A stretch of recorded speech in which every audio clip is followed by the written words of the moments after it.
दिसतोय परक्याचा, फुलाच चेहराचा दिसतोय परक्याचा, नसे सुटणार नाजूक गुंता दोष न चरख्याचा, फुले मी म्हटले जे होते पाहुणे ते, तरी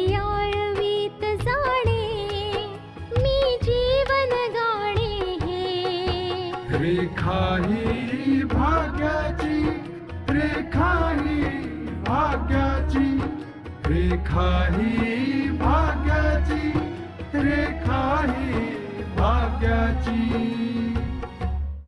आतापर्यंत आपण पाहिलं पल्लवी अतिशय चिडलेली आहे. ती लॉकअपमध्ये जाऊन बलराज, विजय आणि गोविंदला भेटते आणि त्यांना खात्री देते की ती त्यांना जामीन मिळवून देईल. नाना आणि कामिनीच्या मध्ये बोलणं होतं. कामिनीला असं वाटतंय की आशाने अगदी योग्य पाऊल उचललंय, पण नाना दुःखी आहेत की आता पुढे काय होणार. पल्लवी इन्स्पेक्टर जॅकीवर आरोप करते की ते आशाला साथ देत आहेत. पल्लवी घरी पोहोचते आणि सोहनलालला स्पष्टपणे सांगून टाकते की ती विजय आणि त्याच्या घरच्यांची केस जरूर लढेल. आता पुढे.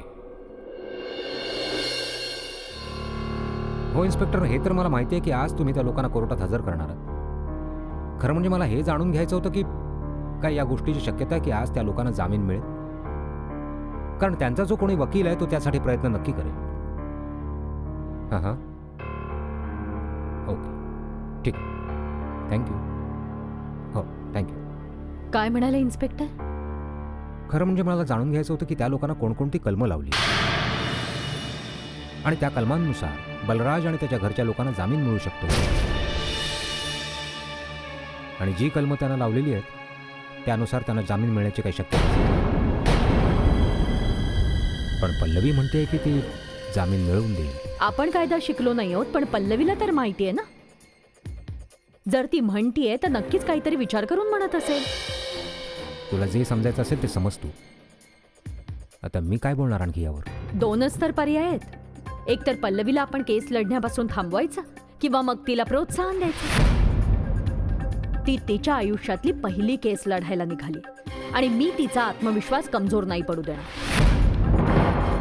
काहीही होऊ दे, मी तिला जरूर सपोर्ट करेन. मी तिची हिंमत जरूर वाढवेन आणि प्रार्थनाही करेन की पल्लवीने विजयच्या घरच्यांना जे वचन दिलंय त्यात ती यशस्वी होऊ दे.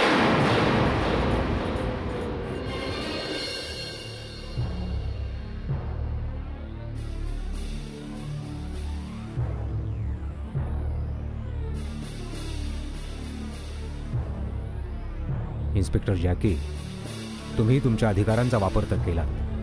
आम्हा सगळ्यांना पूर्ण रात्र लॉकअपमध्ये ठेवलं. पण तुम्हाला हे चांगलंच माहिती आहे की आम्ही कोणी गुन्हेगार नाही आहोत. आम्ही या शहराचे सन्माननीय नागरिक आहोत. बरं झालं असतं जर स्वतःच्या सन्मानाचं रक्षण तुम्ही स्वतः केलं असतं. बरं झालं असतं जर खरोखर तुम्ही एक सन्माननीय नागरिक असता. तुमच्या दृष्टीने कायद्याचा काही आदर असता तर अशा तऱ्हेने तुम्हाला रात्रभर तुरुंगात नसतं राहावं. तुम्हाला काय म्हणायचं तरी काय इन्स्पेक्टर? आम्ही लोक कायद्याचा आदर नाही करत या काही बोलण्या ऐकण्याच्या गोष्टी नाहीत मिस्टर विजय. ही गोष्ट तर तुम्हालाही माहिती आहे आणि मलाही माहिती आहे की कशा प्रकारे फसवून लग्न लावलंय आशाशी तुम्ही लोकांनी. कशा प्रकारे तिच्यावर दबाव आणला जातो एक एक गोष्ट ठाऊक आहे मला. इन्स्पेक्टर साहेब, तुम्ही हे जे सगळं बोलताय का, या सर्व गोष्टींचा तुमच्याकडे काही पुरावा आहे की आम्ही आशाची फसवणूक करून लग्न केलंय?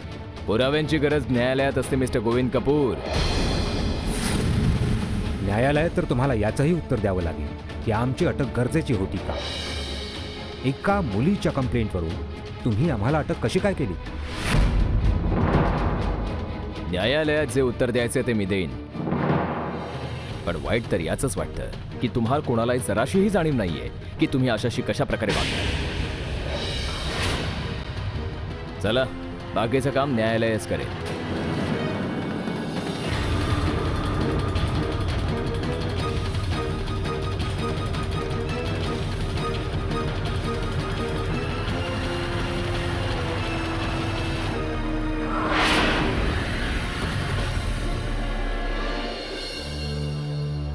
हा पण काय अजब योगायोग आहे बेटा. आजवर आशा दुसऱ्यांसाठी लढत आली, आता ती स्वतःच्या अधिकारांसाठी लढते. हो बाबा, बघूया आज न्यायालयात काय होतंय ते. न्यायालय आशाजींना न्याय मिळवून देऊ शकेल की नाही. बाबा, अरे अरे अरे अरे, ये ये बेटा ये.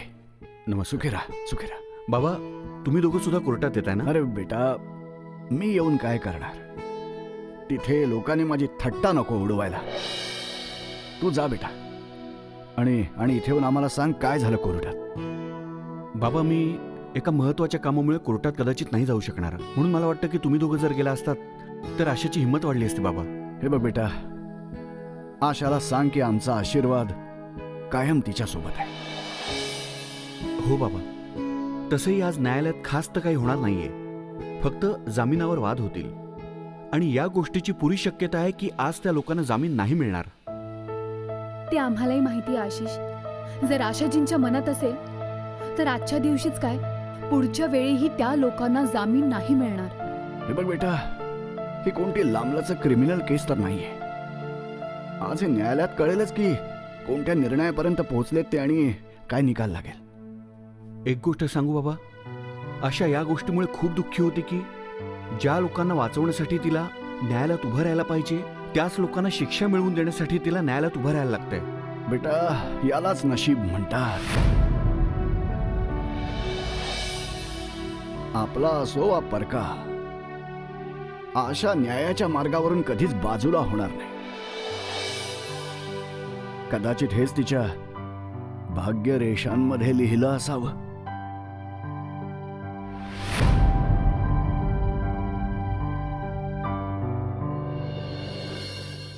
काल मानसिक छळाच्या प्रकरणामध्ये अटक झालेले बलराज अरोरा आणि त्यांच्या संपूर्ण कुटुंबाला आज न्यायालयात हजर केलं जाणार आहे.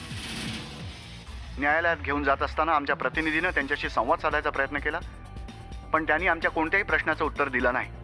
आता बघायचं हे आहे की न्यायालयात या प्रकरणाचा काय निकाल लागतो.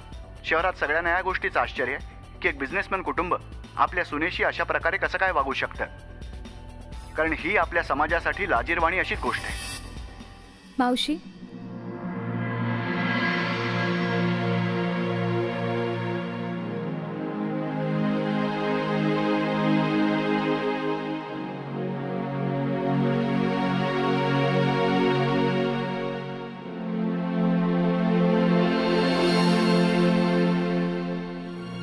मला ठाऊक होतं कोणी मला साथ देईल वा न देईल,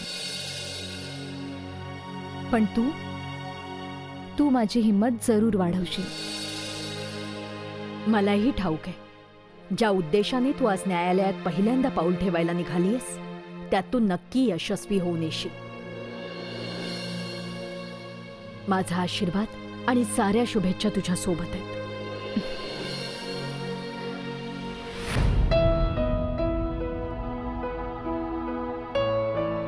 हो मावशी. आता ही उदासी हटव आपल्या चेहऱ्यावरून आणि अगदी आनंदाने जा. परत येताना मला तुझ्या चेहऱ्यावर यशस्वी झाल्याचा हसू हवंय. हो मावशी, जे मी मनाशी ठरवून जाते ते मी पूर्ण करूनच परत येईन. यशस्वी हो.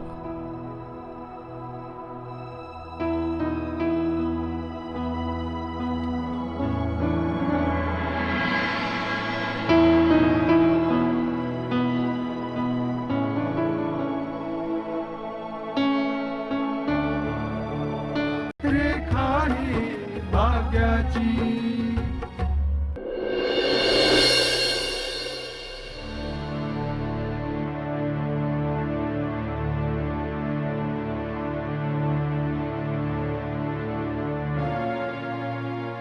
मला वाटतं तुमच्या आयुष्यातली ही पहिली केस आहे. हो, माझ्यासाठी पहिली केस आहे, पण मला वाटतं की लोक ही केस कधी विसरू शकणार नाहीत. अजब गोष्ट आहे. पहिल्यांदाच तुम्ही न्यायालयात उभ्या राहणार आहात आणि तुम्हाला असं वाटतंय की तुम्ही कायदाच बदलून टाकाल. मी कायदा बदलेन किंवा नाही बदलणार, पण हो, जे पण मी ठरवून जाते ते करूनच परत येईन. सरळ साधी गोष्ट आहे की तुम्हाला यांना जामिनावर सोडवायचं आहे. पण ज्या कलमाखाली यांना अटक झाली आहे, जामीन तर नक्कीच नाही मिळू शकणार. इन्स्पेक्टर, हे बघणं माझं आणि न्यायालयाचं काम आहे. तुम्हाला जे करायचं होतं ते तुम्ही ऑलरेडी केलं. पप्पाजी, तुम्ही अजिबात काळजी नका करू. कोर्टात काय बोलायचंय, काय साक्ष द्यायची आहे, बस या गोष्टीची काळजी घ्या. आमच्या लक्षात आहे. हे बघ पल्लवी, पप्पाने तुझ्या भरवशावर कोणी दुसरा वकीलही नाही केलाय. जीजू, पप्पांचा निर्णय अगदी योग्यच आहे. दुसरा वकील काय करणार आहे? दुसरे वकील तर पूर्वीच हरलेले आहेत. पल्लवीच्या मनात जिंकण्याची जिद्द तर आहे. कायदा जिद्दीवर नाही, शहाणपणाच्या आधारे चालतो. हळूहळू अनुभवाने यांच्या सुद्धा लक्षात येईल हे. शिवाय कायदा कोणीही नाही बदलू शकत. जज साहेबही आपले निर्णय कायद्याच्या मर्यादेच्या मध्ये राहून देतात. चला.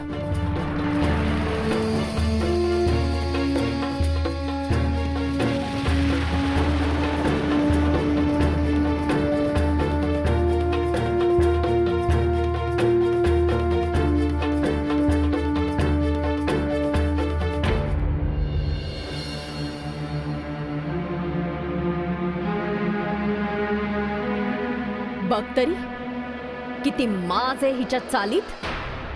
अशा बायकांचं काय होतं हे तर परमेश्वरालाही नाही माहित. अजूनही तुम्हा कोणाला आपल्या वागण्याचा पश्चाताप नाही होत ना? कसला पश्चाताप? चूक तर फक्त एकच झाली की तुला सून म्हणून आणलं आणि इतके दिवस तुला घरात ठेवलं. तुम्हाला तर या गोष्टीचाही पश्चाताप व्हायला पाहिजे की तुम्ही सगळ्यांनी स्वतःच्या स्वार्थासाठी इतकीही पर्वा नाही केलीत की आशाचं आयुष्य उद्ध्वस्त होईल. हिने आपलं आयुष्य स्वतः उद्ध्वस्त केलंय. आम्हाला हिची दया आलीही असती, पण आता कुठे घेऊन जाणार आहे हिचं आयुष्य हिला? लोक हसतील हिच्यावर. आम्हाला कायद्याच्या जाळ्यात अडकवून तुला काय वाटतंय तुझं नाव खूप मोठं होईल? तुझ्यासारख्या सुनेला लोक शिव्या शाप देतील. माझ्या तोंडून तर हिच्यासाठी फक्त शिव्या शापच निघतील. आयुष्यात एका एका सुखासाठी तडफडशील तू. रडण्यासाठी एकही अश्रू उरणार नाही तुझ्याकडे. बस.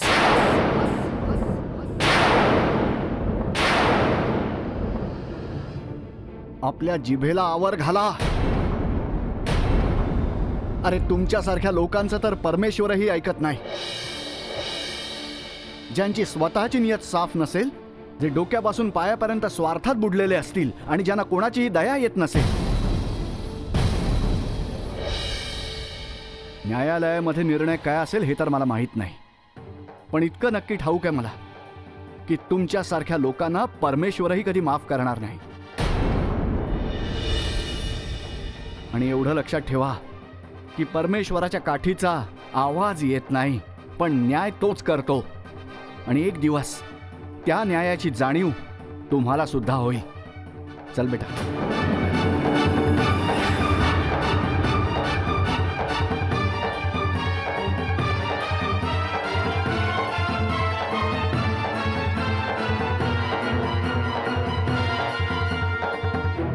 रेखा ही भाग्याची.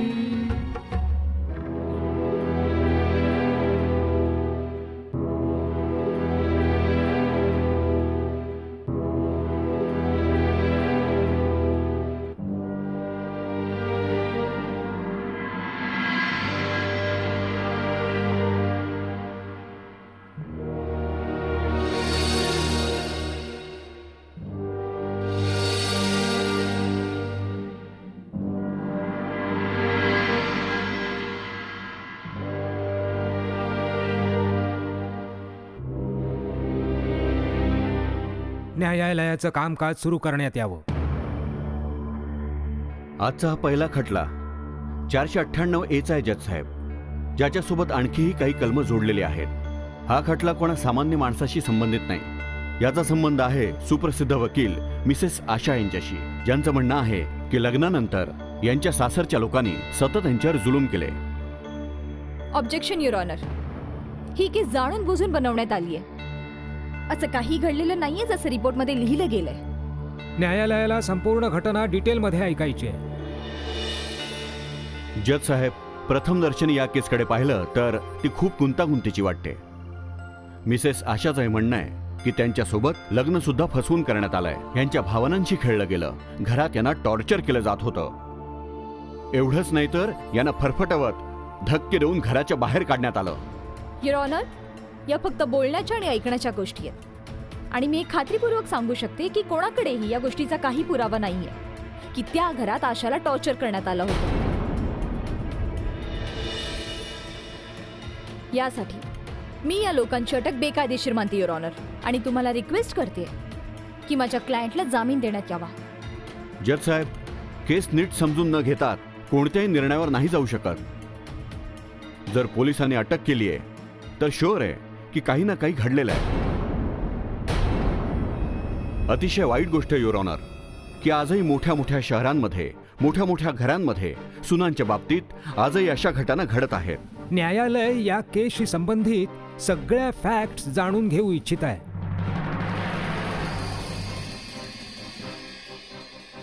या केसच्या बाबतीमध्ये पोलिसांचं मत काय आहे हे जाणून घेणंही आवश्यक आहे.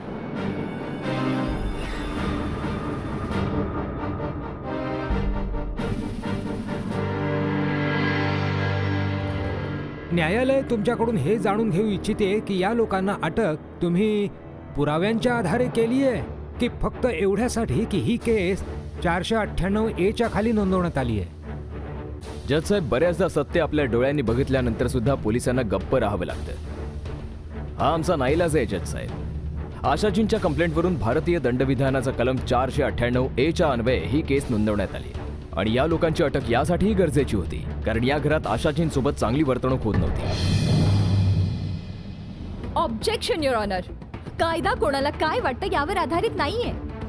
आणि इन्स्पेक्टर साहेब, त्यांनी केलेली अटक योग्य ठरवण्यासाठी अशा गोष्टी बोलतायत. नाहीतर यांच्याकडे असा कोणताही पुरावा नाहीये जो सिद्ध करू शकेल की त्या घरात आशाला टॉर्चर केलं गेलं होतं. Order, order.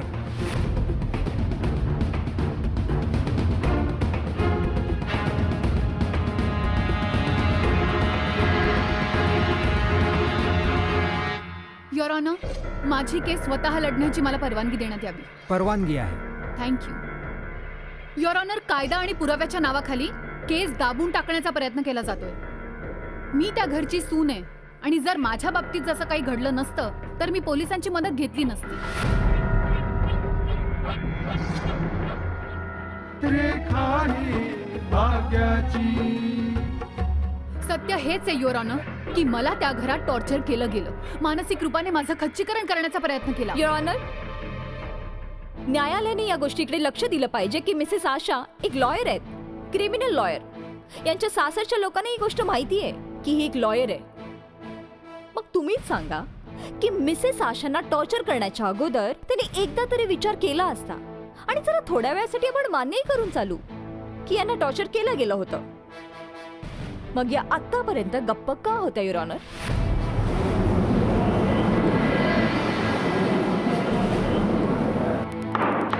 Order, order.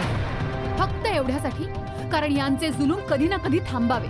यांच्या हे लक्षात यावं की हे जे काही करतायत ते योग्य नाहीये. पण असं नाही झालं युअर ऑनर. इन्स्पेक्टर जॅकींनी तुम्हाला सांगितलं की माझ्यावर होणाऱ्या जुलमांची यांना माहिती होती. पण मी पोलिसांची मदत नाही घेतली कारण आपल्या देशामध्ये हा खूप मोठा विपर्यास आहे की जर सुनेने आपल्या अधिकारांसाठी कायद्याचा आधार घेतला तर नाती शिल्लक राहण्याची शक्यताही उरत नाही. युअर ऑनर, यासाठीच मी आतापर्यंत गप्प राहिले.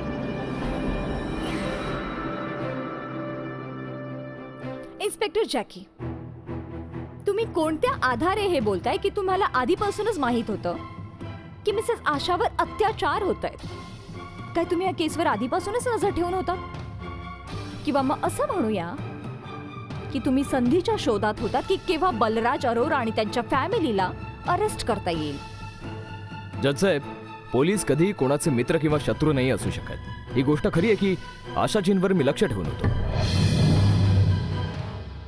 काही महिन्यांपूर्वी आशाजींवर जीवघेणा हल्ला झाला होता. ते हल्लेखोर अजून पकडले गेलेले नाहीयेत जज साहेब, आणि ही केस माझ्याकडे होती. त्यामुळे आशाजींवर नजर ठेवणं माझ्यासाठी गरजेचं या होतं. जज केसचं साहेब, त्या केसशी काही देणं घेणं नाहीये युअर ऑनर. मिस्टर जॅकीचा एकच उद्देश आहे की त्यांनी केलेली अटक त्यांना योग्य कशी ठरवता येईल. माझ्या क्लायंटला अडकवण्याचा प्रयत्न केला जातोय माय लॉर्ड. ही केसच चुकीची आहे, यात वाद प्रतिवादाची शक्यताच नाहीये. माझी तुम्हाला एकच रिक्वेस्ट आहे की माझ्या क्लायंटला लवकरात लवकर जामीन देण्यात यावा. Objection your honour. या केसमध्ये यांना जामीन नाही दिला जाऊ शकत. आणि राहिला प्रश्न सत्य काय आहे हा, तर तपास केल्यानंतर सगळं सत्य समोर येईलच. Objection sustain. Your honour, defence लॉयरची ही पहिली केस आहे आणि त्या मला चुकीचं सिद्ध करण्याचा पूर्ण प्रयत्न करतायत. पण बहुतेक त्या हे विसरतायत की अशा केसमध्ये जामीन नाही मिळत. येस युअर ऑनर, आपण या केसमधलं सत्य समजून घेतलं पाहिजे. आधी माझ्या क्लायंटला फसवून एका छोट्याशा देवळात लग्न करून देण्यात आलं. मग त्यांना ब्लॅकमेल करण्याचा प्रयत्न केला गेला आणि जेव्हा त्या घरच्या लोकांनी ब्लॅकमेल होऊ द्यायला विरोध केला तेव्हा त्यांना कायद्याच्या जाळ्यात अडकवण्यात आलं. हे खोटं आहे युअर ऑनर. युअर ऑनर, हे सत्य सिद्ध करण्यासाठी मी मिस्टर विजय अरोरांना तुमच्या समोर इथे बोलावू इच्छिते. परवानगी आहे.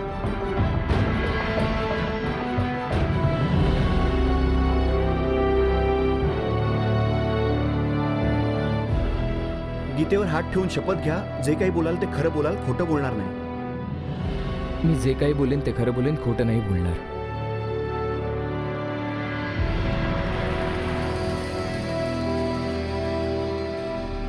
मिस्टर विजय, तुम्ही तुमची पत्नी मिसेस आशाच्या बाबतीत काय सांगू इच्छिता? काय बोलू? काही बोलण्यासारखं शिल्लकच काय राहिले. बरं असतं जर मी हिच्या जाळ्यात अडकलो नसतो. बरं झालं असतं जर मी माझ्या मम्मी पप्पांचं म्हणणं ऐकलं असतं. मग काय तुम्हाला असं म्हणायचंय की यांच्याशी लग्न करून तुम्ही चूक केली? हो, बरोबर. यांची मानसिक अवस्था ठीक नव्हती. यांना तर हेही नव्हतं माहीत की लग्न म्हणतात तरी कशाला, आणि ही गोष्ट कोणीही नाकारू नाही शकत.